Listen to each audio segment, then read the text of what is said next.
Hey guys, so as stated before, I'm just going to be doing some tutorials on how you can go about using your watch for different types of activities.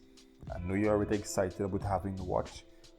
Let's take a look at some of the things that we can do with it. So first and foremost, I want to just give us an idea as to how we turn the watch on and off. Now, when you first purchase the watch, or when you first receive the watch actually, so when you first receive the watch, one of the first things you need to do is charge it so that it would maintain its battery life. Once it's charged, you can turn it on by long pressing this button right here. When you long press it, the watch comes on. Now, once the watch is on, you can turn it on and off by just pressing once.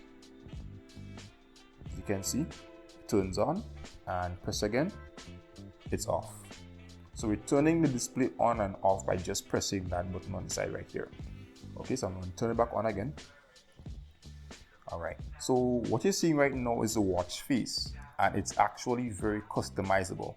So take for example, I don't like how this face is set up, where I have my time in dials, then I have the amount of power left on my battery charge, then I have things like the amount of steps I've made, my heart rate, my calories, and then I even have my date. We go back again. Yeah, so I can change the watch face to a different type. As a matter of fact, I can even download some different types of watch faces. We're going to take a look at that a bit later. So let's see how we change our watch face.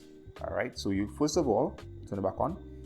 I'm going to long press the watch face, and you realize this happens. Now, once this happens, now I can swipe across, swipe to the right, and I'm going to be able to see different watch faces show up as options. Okay, so I'm just going to keep swiping. I'm going to see different watch faces show up. So I think I'm going to go with this face. Let me go back this way, swipe back to the left. I'm going to take this face right here. So if I want to select this face, I'm going to press it. And right there and there, I have access to this face. So it shows me the amount of power charge I have left, the amount of steps I've taken for the day, my heart rate or my heartbeat, and it gives me time in a digital mode as opposed to an analog mode as the previous watch face would have given me. All right, I also have my date below here and even the day. Okay,